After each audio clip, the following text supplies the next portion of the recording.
The objective of this activity is to verify the commutative law of multiplication in case of whole numbers. Let's understand the concept behind this first. Suppose you have any two whole numbers, like you can take any numbers like 12 and let's take another number 8.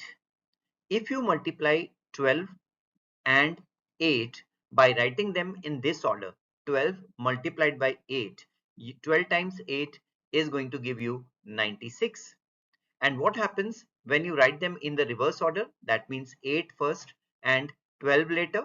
8 times 12 is again going to give you the same number, 96.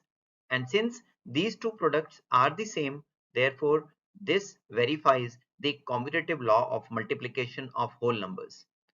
In general, if you represent the two whole numbers by A and B, then A times B or A into B will always give you B times A or B multiplied by A.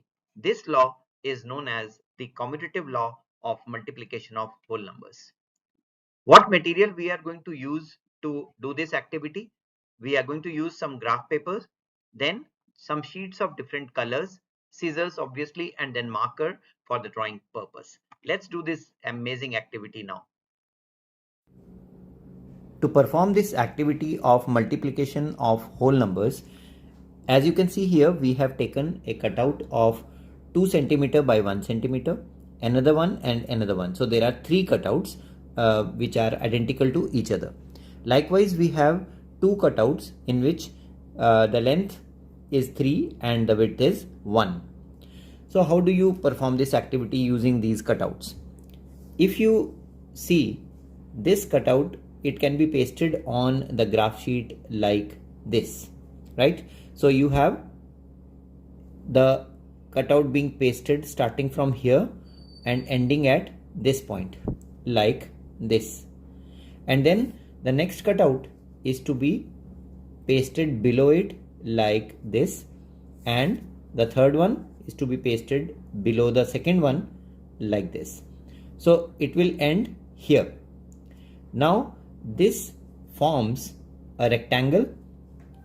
If I remove these 3, see, this forms a rectangle using these 4 dots of length 2, and you can see the width now starting from here to here, it is 3 units.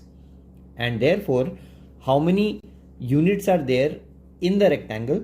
You can just count. I'm just placing it again here like this, and you can see there are exactly 1, 2, 3, 4, 5, 6 units, and therefore 2 times 3 gives us 6. Likewise, we can verify that 3 times 2 is also 6 by using these. So if I place this cutout here, so it starts at this point and ends here, and then place the second cutout below it like this.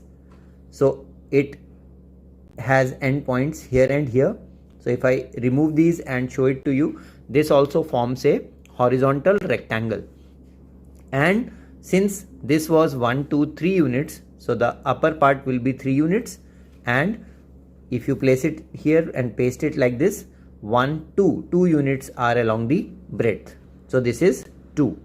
So if you count how many units, how many square units are there inside this, you can count 1, 2, 3, 4, 5, 6, and therefore 3 times 2 is also going to give you 6.